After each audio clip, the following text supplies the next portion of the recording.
আমি জানি না কবি কাকে বলে। অনেক ডিগ্রি, অনেক পড়া, ভাষার গাঁথনি নিখুঁত করে যিনি লেখেন তিনি কি তবে কবি? নাকি তিনি যার কলম কেনার সাধ্য নেই তবুও অনুভূতির কালি দিয়ে মাটির বুকেই লেখেন ছন্দ?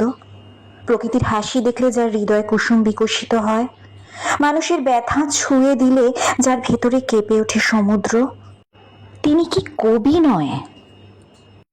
যার বুকের ভেতর প্রতিটি ধ্বনিতে লুকিয়ে থাকে একটি অসমাপ্ত গান, যার স্বপ্নগুলো অঙ্কুর ফোটে মাটির ঘ্রাণ পেয়ে, তিনি কি কবি নয়? কে জানে কাকে কবি বলে? অনুভূতির অনুভব যিনি ছুঁয়ে দিতে পারেন কারো হৃদয়, ভাষা ছাড়াই যে গল্প বলে, চোখের ভাষায়, স্পর্শে, দৃষ্টিতে, তিনি কি কবি নয়? হয়তো কবি শুধু শব্দের কারিগর নয়, যিনি একজন মানুষ, যিনি শব্দে প্রাণ ফোটায়, স্মৃতিতে আগুন জ্বালায়, ভবিষ্যতের স্বপ্ন বনে, যিনি ছুঁয়েও দিতে পারেন কারোর হৃদয়, ভাষা ছাড়াই যে গল্প বলে, তার চোখের ভাষায়, স্পর্শে, দৃষ্টিতে, তিনি কি কবি নয়?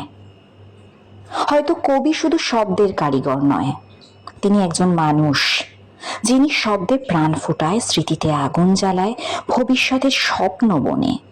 কবিতা যখন মানুষ হয় তখনই কবি জন্ম নেয়।